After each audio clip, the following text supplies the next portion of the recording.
फिर वो लोकतंत्र नहीं है, फिर तो तानाशाही है। बात होनी चाहिए कि देश की सरकारें किसके लिए काम कर रही है। ग्रामीण विकास के लिए, सड़कों के विकास के लिए, इंफ्रास्ट्रक्चर के लिए जो भी पैसा आता है वो सारा का सारा पैसा, बड़ा हिस्सा उसका भ्रष्टाचार की भेंट चढ़ रहा है। देश के चंद लोगों के पास रेल भी है, स्टेज भी है, बिजली भी है, पानी भी है, सड़क भी है। देश के चंद लोगों के पास कोयला भी है, गैस भी है, सारे संसाधन चंद लोगों के पास। जो पूंजीवाद नहीं है तो क्या है? पूंजीवाद उसका सबसे बड़ा दुश्मन है, उसका नाम करना ही है। संसद के अंदर जो बहस चल रही थी तो देश के पूर्व प्रधानमंत्री चंद्रशेखर जी की राय अटल जी की राय से बिल्कुल अलग थी। और अटल जी खड़े हुए तो उन्होंने कहा कि मुझे खेद है कि मैं अपने मित्र भारत के पूर्व प्रधानमंत्री चंद्रशेखर जी की राय से असहमत हूं। मैं समझता हूं लोकतंत्र में अपनी बात को कहने का इससे बेहतरीन तरीका नहीं हो सकता। लोकतंत्र है तो उसमें मत भिन्नता तो होनी ही चाहिए। अगर सब एक जैसा सोचने लगे या सबको एक जैसा सोचने के लिए मजबूर किया गया, फिर वो लोकतंत्र नहीं है, फिर तो तानाशाही है। फिर तो एक पार्टी का सिस्टम हो सकता है, दो पार्टी का सिस्टम हो सकता है, लेकिन भारत जैसे विशाल देश में जहां पर 144 करोड़ की आबादी है, कश्मीर से लेकर कन्याकुमारी तक चुनाव की व्यवस्था है, अलग अलग राजनीतिक दल है, उन अलग अलग राजनीतिक दलों के अलग अलग समर्थक है, अलग अलग भाषाएं हैं, जातियां हैं, धर्म है, विविधता में एकता भारत की विशेषता है, विविधता ही हमारी खूबसूरती है। इसलिए मत भिन्नता का स्थान भी लोकतंत्र में है और इसको हम सब अगर स्वीकार करेंगे तभी हमारा लोकतंत्र मजबूत होगा और संविधान मजबूत होगा। तो ये अच्छी बात है। ऐसी सार्थक बहस अलग अलग विषयों पे होनी चाहिए। और अगर हमारे तर्क में हो सकता है समय लगे, अगर हमारे तर्क में सच्चाई है तो देर सवेर वो स्थापित हो। अगर आपके तर्क में सच्चाई है तो वो स्थापित हो। लेकिन चर्चा तो चलनी चाहिए, बात तो होनी चाहिए संविधान के विषय में, बात होनी चाहिए लोकतंत्र के विषय में, बात होनी चाहिए पूंजीवाद के विषय में, बात होनी चाहिए कि देश की सरकारें किसके लिए काम कर रही है। बहुत अच्छा सवाल उठाया आदरणीय राम बहादुर राय जी ने सांसद निधि को लेकर। मेरे मन में भी कई बार यह सवाल आया। सांसद निधि को लेकर बहुत सारी खबरें भी छपती हैं। इस सांसद ने यहाँ इस सांसद निधि का दुरुपयोग किया, उस सांसद ने वहां इस सांसद निधि का दुरुपयोग किया। हालांकि सौभाग्य से ऐसा कोई आरोप मेरे ऊपर नहीं है और मैंने अपनी सांसद निधि का जितना सदुपयोग हो सका किया है, लेकिन आखिर देश के लिए जो बजट आया था उसका इस्तेमाल कैसे? कलेक्टर से ग्राम पंचायतों को मुक्त कराना बिल्कुल अच्छी बात है, लेकिन जो ग्राम प्रधान होते हैं, ग्राम सेक्रेटरी होते हैं,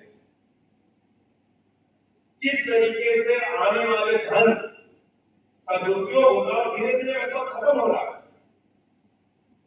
ग्राम प्रधानों की पावर धीरे धीरे खत्म हो रही। तो ये बंदरबाट होता कहां है, कहां जाता है ये पैसा? जो कलेक्टर है, जो एसडीएम है, जो आईएएस है, जो सचिव है, जो प्रमुख सचिव है, जो मुख्य सचिव है, क्या सरकारों के पैसे का इस्तेमाल वो पूरी तरीके से कर रहे हैं? क्या अलग अलग योजनाओं में आवंटित धनराशि का सदुपयोग वो कर रहे हैं? अभी हमने खबर देखी, अटल सेतु बना और उसमें दला गया, बुंदेलखंड एक्सप्रेस बना और वो डूब गई। हम देखते हैं ऐसी खबर। बिहार में पुल बना और एक ही पानी में बह के बाद चला गया। तो इसका मतलब पूरी की पूरी व्यवस्था जिसमें सड़ांध आ चुकी है, उसको बदलने की आवश्यकता है। इस देश का अधिकारी वर्ग भी ईमानदारी से काम करता है, ऐसा नहीं कह सकते। बीडीओ हो, लेखपाल हो, एसडीएम हो, डीएम हो, उसके ऊपर बैठा सेक्रेटरी हो, सबका हिस्सा बना हुआ है। यही है, यही है। नेताओं की जिम्मेदारी है उनके ऊपर निगाह रखने की, तो वो भी उसी में शामिल हो गए। इसलिए सबसे ज्यादा आलोचना के पात्र नेता बनते और बनना भी चाहिए। मैं समझता सबसे बड़ी जिम्मेदारी आप विधायक बने हो, आप सांसद बने हो, आप मंत्री बने हो, मुख्यमंत्री बने हो, तो आपकी जिम्मेदारी ज्यादा है। आप प्रधानमंत्री बने तो आपकी जिम्मेदारी ज्यादा है, आपसे ज्यादा सवाल पूछे हैं। लेकिन मैं समझता हूं कि ये आज जो भी सरकारी योजनाओं के नाम पे ग्राम्य विकास के लिए, सड़कों के विकास के लिए, इंफ्रास्ट्रक्चर के लिए जो भी पैसा आता है, वो सारा का सारा पैसा, बड़ा हिस्सा उसका भ्रष्टाचार की भेंट चढ़ रहा है। हम सब के लिए चिंता करते हैं। पूंजीवाद का जिक्र किया है इस किताब में रखी। पूंजीवाद क्या है? देश के चंद लोगों के पास रेल भी है, स्टेट भी है, बिजली भी है, पानी भी है, सड़क भी है। देश के चंद लोगों के पास कोयला भी है, गैस भी है, सारे संसाधन चंद लोगों के पास। ये पूंजीवाद नहीं है तो क्या है? मैं समझता हूं कि आज अगर देश के संसाधनों का सही रूप में बंटवारा हो, तो जिस गरीबी की बात हम करते हैं, जिस भुखमरी की बात करते हैं, जिस 5 किलो राशन की बात हम करते हैं, इन समस्याओं से हम ऊपर उठ के अपनी एक स्वाभिमान की जिंदगी, आत्मनिर्भरता की जिंदगी सही मायने में जी पाएंगे। पूंजीवाद उसका सबसे बड़ा दुश्मन है, उसका नाम करना ही है। और डॉक्टर लोहिया की विचारधारा से लघु प्रेरित है, तो हमेशा पूंजीवाद के खिलाफ बोलते रहे, लिखते रहे। उदारीकरण की जब इस नीति इस देश के अंदर आई, पूरा देश उससे उत्साहित था। उसका ग्लोबलाइजेशन, आर्थिक उदारीकरण, और उस आर्थिक उदारीकरण के नाम पे क्या हुआ? भारत के जितने छोटे उद्योग थे, धीरे धीरे करके सारे के सारे उद्योग बंद होते गए। कुटीर उद्योग, लघु उद्योग, 144 करोड़ की आबादी वाले देश में छोटे उद्योग जीवन यापन का साधन है। और अगर आप उसके ऊपर बड़े उद्योगों का प्रकोप डालेंगे तो धीरे धीरे रोजगार खत्म होगा। छोटे स्तर पर जो मिलता है, जिक्र करते हैं मुझे कई बार, दीपावली में दिया बनाने वालों का रोजगार खत्म हो, या चाहे ये अंकल चिप्स की होड़ में पापड़ और चिप्स बनाने वालों का रोजगार खत्म हो,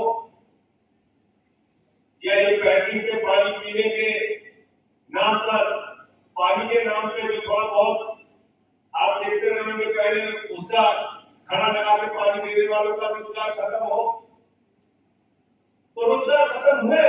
उदारीकरण के नाम पे छोटे छोटे व्यापार करने वाले लोगों के रोजगार खत्म हुए। इस देश में अगर वास्तव में कोई व्यवस्था देश को रोजगार संपन्न बना सकती है, गांव तक रोजगार को पहुंचा सकती है, वास्तव में स्वराज आ सकता है, तो उसका एक ही मात्र रास्ता है, गांधीवाद का रास्ता। गांधी के रास्ते पर ही चलकर हम लोग सही मायने में इस देश को सुधार सकते। मैं समझता हूं लक्ष्मीदास जी ने कुछ बात कही। हम लोग तो रघु जी के शिष्य हैं। एक घटना में बताऊं, चार साहब से मिलने रघु ठाकुर जी गए, और हम लोगों की जो पत्रिका आती थी लोकतांत्रिक समाजवाद, उस समाजवाद लोकतांत्रिक समाजवाद पत्रिका में चार साहब के खिलाफ लेख लिखा। उनके घर पे गए, उनकी चाय पी और बोले कि ये लेख आपके खिलाफ लिखा, इसको ले लीजिए, आप पढ़ लीजिए। तो आलोचना होनी चाहिए। हम गलत कर रहे हैं तो हमारी, कोई और गलत कर रहा है तो उसकी। यही डेमोक्रेसी है, यही लोकतंत्र है। और कम से कम मेरा यकीन तो इस बात में जरूर है, उसके लिए जो भी खामियाजा उठाना पड़े उसके लिए हम सब तैयार हैं। मैं अंत में आप सबसे यही कहूंगा, रघु जी को सुनना, रघु जी को पढ़ना अपने आप में एक सुखद अनुभूति है। 6 महीने में जेल में रहा। लक्ष्मीदास जी ने कहा पुस्तक से बड़ा कोई दोस्त नहीं होता, बिल्कुल सही है। उस अकेलेपन में पुस्तक ही हमारा सहारा बनी। बहुत कुछ पढ़ा, गांधी को पढ़ा, नेल्सन मंडेला को पढ़ा, भगत सिंह को पढ़ा, आजादी के दीवाने नाम की एक किताब पढ़ी, बहुत सारी किताबें पढ़ी और गीता भी पढ़ी। तो 6 महीने जेल रहने का मैं तो प्रधानमंत्री जी को धन्यवाद भी दूंगा इस मामले में कि उन्होंने मुझे जेल भेज के अपने समय का सदुपयोग करने का मौका दिया और दृढ़ इच्छा शक्ति के साथ में कहा। अच्छी बात है, कोई चिंता नहीं करनी चाहिए जब आप डेमोक्रेसी में है। कई बार आपके मुकदमे लिखे जाएंगे, आवाज उठाएंगे तो आपको संसद से सस्पेंड भी किया जाएगा, सब कुछ होगा आपके साथ, उसके लिए तैयार रहना चाहिए। नेशनल दस्तक की आपसे गुजारिश है कि अगर इसको बचाना चाहते हैं तो नेशनल दस्तक को सब्सक्राइब करने के लिए रेड कलर के सब्सक्राइब बटन को दबाएं, फिर बेल आइकन की घंटी दबाएं। नेशनल दस्तक को बचाने के लिए बहुत जरूरी है कि हर खबर को शेयर करें, लाइक करें, कमेंट जरूर करें।